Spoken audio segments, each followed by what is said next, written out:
తాకట్టులో ఉన్న బంగారాన్ని విడిపించి ఆ రోజున్న మార్కెట్ ధర కట్టి మిగిలిన డబ్బును మీకు అందిస్తుంది కొమ్మూరి గోల్డ్. నమస్కారం గురువు గారు. శుభాశిష్యులు తండ్రి. కర్మ సిద్ధాంతం చాలా మంది కర్మ కర్మ అని చెప్తా ఉంటారు. ఏ పని చేసినా కలిసి వస్తే పూర్వజన్మలో ఏదో పుణ్యం చేసుకొని ఇప్పుడు కలిసి వచ్చిందని చెప్తా ఉన్నాను. కలిసి రాకపోతే పూర్వజన్మలో ఏదో పాపం చేశాను కర్మ ఇక్కడ నా కర్మరా అంటారు. ఏంటి అసలు కర్మ నిజంగా ఉందా, అనుభవించాల్సిందేనా, అసలు ఇది ఏంటంటారు? అసలు కర్మ అనేటువంటిది ఉంది. కర్మకి అర్థం ఏంటంటే చేయుట. ఓకే, కర్మ అంటే చేయుట. ఇది అర్థం కరెక్ట్గా వినండి. చాలా మందికి కర్మ అంటే రకరకాలుగా చెప్తారు. వాళ్ళని చెప్పేవాళ్ళ నేనేమి ఇది చేయడం లేదు, వారికి తోచింది వాళ్ళు చెప్పారు. నా అభిప్రాయం, నా అనుభవంతో చెప్పేది ఏంటంటే కర్మ అంటే చేయుట అట్లా అనమాట. ఏం కర్మ చేశాడురా వాడు అంటాం, అంటే ఏం పని చేశాడు అని అర్థం. పూర్వజన్మలో ఏం కర్మ చేశాడో, ఏం పుణ్యం చేశాడో చేసేదానికి కూడా కర్మ అంటారు. అది ఇప్పుడు అనుభవిస్తున్నాడు. అందరూ కూడాను మరి ఉద్యోగాలు చేసేవాళ్ళు అందరూ బాసులకి దగ్గర కాలేరు. అవును, కొంతమంది పూర్వజన్మ సుకృతం చేత వాడి మాటలు బాస్కి నచ్చి దగ్గర తీసి ఉద్యోగంలో డబ్బులు పెంచి రకరకాలుగా ఉంటుంది. అంటే ఒకరిని మెప్పించేటువంటి గుణం కూడా అది కూడా కర్మకు సంబంధించిందే. చేయుట పూర్వజన్మ కానీ ఇప్పుడు కానీ అన్నీ కూడా కర్మలు, మిగిలిపోయిన కర్మలు, ప్లానింగ్స్ అన్నీ చేయడానికే ఈ జన్మ. ఈ జన్మలో కూడా మనం అవన్నీ జ్ఞానంతో చేసి తెలుసుకొని ఎవరికి ఇబ్బంది లేకుండా, తాను ఇబ్బంది పడకుండా హాయిగా జీవించి ఏదో ఉన్న రోజులు ఉండి, సరే అందరూ మరి వదలాల్సిందే దేహాన్ని, తప్పదు, అలా వదులుతారు. కర్మ మంచి కర్మలు చేయాలి. అవును, అప్పుడు మనకి మంచి జరిగి తీరుతుంది, డబ్బు వస్తుంది, ప్రేమని పొందొచ్చు, ప్రేమించే వాళ్ళు మనకి ఎక్కువ ఉంటారు. ఎందుకు? మనం మంచిగా ప్రవర్తించి మంచి పనులు చేయడం వల్ల. మంచి పనులు చేసే వాళ్ళ శిలాఫలకాలు కూడా పెడుతున్నారుగా. అవును, ఏదో గొప్ప గొప్ప పనులు చేశారు, వాళ్ళు లేకపోయినా ఇప్పుడు గుర్తిస్తున్నాం. అంతే కదా, అంటే మంచి చేశాడని విగ్రహ రూపంలో కూడా పెట్టి పూజిస్తాం. అంటే అర్థం ఏమిటి? ఒకప్పుడు వాళ్ళు చేసిన కర్మ విశేషంగా ప్రజలకి మెచ్చి, ప్రజలకి ఉపయోగకరంగా, తోటి మానవులకి మంచి చేశారు కాబట్టి అది మంచి జరుగుతుంది. ఇది కర్మ సిద్ధాంతం అనేటువంటిది. సిద్ధాంతం అని అనడానికి కూడా అదేమీ లేదు. మీరు ఎంత చేసుకుంటే, ఎంత చేసిన వాళ్ళకి అంత దొరుకుతుంది. అంటే ఏ జన్మ కర్మకు ఆ జన్మలే ఉంటాయంటారా? అది కూడా ఉంటుంది, కంటిన్యూ ఉంటుంది. బాకీలు ఓకే, పోయిన జన్మ చేసినవి మిగిలిపోతే ఆ ఎండింగ్లో ప్రాణం వెళ్ళేటప్పుడు మిగిలిపోయినవన్నీ ఇప్పుడు ఖచ్చితంగా అనుభవించాల్సిందే అంటారా? మరి అవతారాలు అదే. ఇప్పుడు కృష్ణస్వామి, రాముడు, ఇంకా ముందరికి వెళ్తే బ్రహ్మ, వీళ్ళందరూ కూడా కొంతమంది రాక్షసులకి, రకరకాల మునులకి అందరికీ వరాలు ఇచ్చారు. కొంతమంది మంచి చేశారు, వాళ్ళ గురించి ఇబ్బంది లేదు. కొంతమంది హిరణ్యకశిపుడు లాంటి వాళ్ళు, రావణ బ్రహ్మ లాంటి వాళ్ళు రకరకాలు ఉన్నారు కదా. వాళ్ళందరూ కూడాను మరి తప్పుడు పనులు చేశారు, దేవుడి శక్తిని మరి దుర్వినియోగం చేశారు. అప్పుడు స్వామివారు ఏం చేశారు, అమ్మవారు ఏం చేశారు, దుర్గగా వీటికి అవతారాలు ఎత్తి వాళ్ళని సంహరించారు. అంటే అర్థం ఏమిటి? ఇక్కడ మన వల్ల భగవంతుడు అవతారం ఎత్తాల్సి వచ్చింది. ఎందుకు? మనం చేసే కర్మల వల్ల, పనుల వల్ల. ఆయన ఇచ్చినడు ఎందుకు? మీరు మెచ్చి మంచిగా ఉండురా నాన్న, మంచి పనులు చెయ్యండి, తోటి మానవులతో మంచిగా జీవించండి అని. మనం ఏమిటంటే ఆకర్షణకు లోనై, అవును, సమాజంలో కొన్నిటి మీద దృష్టి వేరే రకంగా మనం చూసే చూపు, ఓకే, ఆకర్షణలే ముఖ్యం. అహంకారాలు, నాకు ఇది ఉంది, నేనే గ్రేటు, అలాంటివన్నీ కూడా. ఇదేమిటంటే అధికారం వచ్చిన తర్వాత మనిషి మారిపోతాడు. మారకుండా ఉండేవాడే అధికారం వచ్చినా రాకపోయినా మనిషిలా ఉండాలి. అప్పుడు వాడు అందరినీ ప్రేమిస్తాడు, అందరూ వాడిని ప్రేమిస్తారు, ఎప్పుడు మర్చిపోరు. అప్పుడు రాక్షసులు వాళ్ళందరి కోసం మళ్ళీ స్వామివారు అవతారాలు వెళ్తడం, అమ్మవారు అవతారాలు వెళ్తడం ఎలాగైందో మనకి ఇప్పుడు కూడా.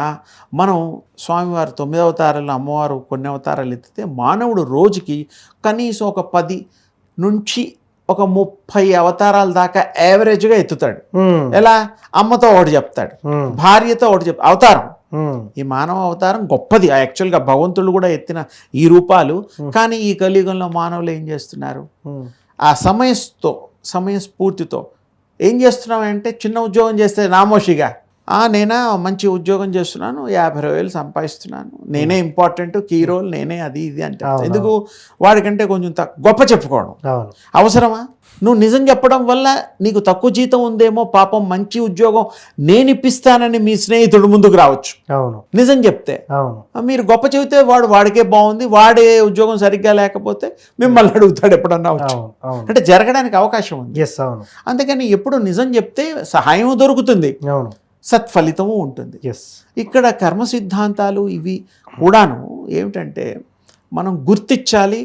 ప్రవర్తన, సత్ప్రవర్తన ఇవన్నీతో పాటు ముఖ్యంగా అవతారాలు మానవుడు ఎత్తకుండా చూసుకోవాలి. మీతో ఒక మాట, ఇంకోరితో ఒక మాట.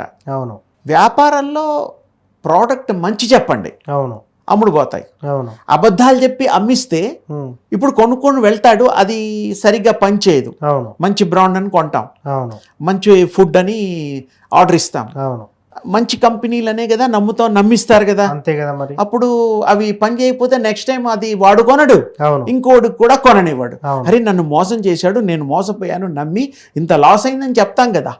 అంటే ఇక్కడ వాడు తప్పుడు సమాచారంతో ఉన్నవి లేని చెప్పి ప్రోడక్ట్ అమ్ముకోవడం. ప్రోడక్ట్ అంటే ఏ వస్తువు అయినా, పళ్ళమ్మినా అంతే, వస్తువులు అమ్మినా అంతే, బట్టలు అమ్మినా అంతే. ఇది అదని కాదు, మనం ఉన్నది ఉన్నట్టు చెప్దాం. మన ప్రోడక్ట్ మంచి ప్రోడక్ట్, అప్పుడు మనకి గుర్తింపు వస్తుంది. వీళ్ళ సామాన్లు బాగుంటాయి, వీళ్ళ ఫుడ్ ఐటమ్స్ బాగుంటాయి, పలానా హోటల్ చాలా బాగుంటుంది, బాగా టేస్ట్గా చేస్తారు, మంచి మంచి నాణ్యంగా చేస్తారు అనే పేరు వస్తుంది.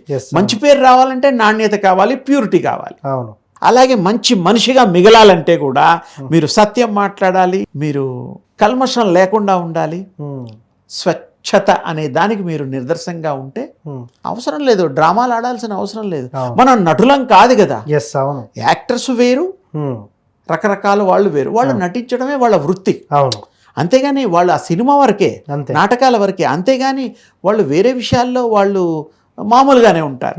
ఎందుకంటే ఒక మెసేజ్ ఇవ్వడం కోసం ప్రజలకి, సమాజానికి నటిస్తారు, అంతే. అది తప్పు కాదు, ఆ సినిమా నటన తప్పు కాదు.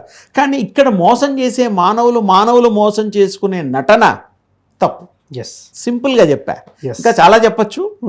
మనం విశ్వాసాన్ని, కర్మల్ని మంచిగా చేస్తే మంచిగా మనకి కర్మలు అవి ఫలితాలను ఇస్తాయి. ఎవరిని మోసం చేయకూడదు, ఇన్ని అవతారాలు ఎత్తకూడదు, అంతే. మానవుడిగా ఒక అవతారం ఉండండి, దేవుళ్ళ కంటే ఎక్కువ అవతారాలు ఎత్తుతున్నాను నాన్న. అవునవును సార్, ఆయన 9తో సరిపెట్టాడు, కలికి అవతారం రాబోతోంది, అది వేరు. మనం ఆ రోజు 10 ఎవరు కనపడితే వాళ్ళకి నిజం చెప్పాం, అలా అవతారం ఎత్తుతాం. అది ఎంత ఎదుటివాడు నమ్మిన వాళ్ళు నమ్ముతారు, కొంతమంది ఏం అనలేక అలాగా సరే అంటాడు, వింటాడు, వెళ్ళిపోతాడు. అసలు విషయం వాడికి అర్థమైపోతుంది, అంతే కదా. మీరు ఆడేది అబద్ధం, మోసం, దగా, మీతోటి రాడువాడు, మీకు ఫ్రెండ్షిప్ చేయడు, అంతే, మిమ్మల్ని నమ్మడు. నమ్మకం కావాలంటే మీ ప్యూరిటీ ఉండాలా. వాడికి అసలు విషయం తెలియాలి కదా.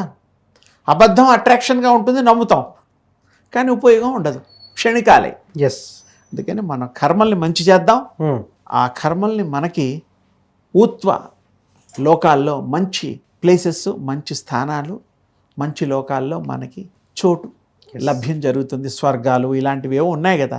మంచి చేస్తే, మంచి కర్మలు చేస్తేనే స్వర్గలోకం, లేకపోతే ఏమీ లేదు. ఇక్కడే కష్టపడుతున్నాం, ఇక్కడ కూడా ఏమిటంటే ఏదో రకంగా సంపాదించి ఎంజాయ్ చేస్తున్నాం. ఆ ఎంజాయ్మెంట్ వల్ల ఆరోగ్యం పాడవుతుంది, మరి ఇతరులను కూడా పాడు చేస్తాము, మనం కూడా పాడవుతాం. తినకూడని తిన్నా రోగం వస్తుంది, చేయకూడని పనులు చేసినా జైలు పాలవుతాం, అంతే కదా. మరి చేయకూడదు కదా. అవును. ఇవన్నీ దృష్టిలో పెట్టుకొని మంచి చేద్దాం, మంచిగా మనుగడ సాగిద్దాం, మన మంచి హృదయంలో పెంచుదాం, ఇతరులకి పంచుదాం, మనం గొప్పవాళ్ళం అవుదాం. ఈ సమాజాన్ని మంచి సమాజంగా, ధర్మ సమాజంగా మనం రూపొందించడంలో మన వంతు మనం కృషి చేసి అందరికీ ఆమోదయోగ్యంగా, అందరూ ఆనందదాయకంగా ఉండేటట్టుగా ధర్మాన్ని కాపాడదాం అనేటువంటిది ముఖ్యోద్దేశం. అది మనని కాపాడుతుంది. శుభమండి. ధన్యవాదాలు గురువు గారు.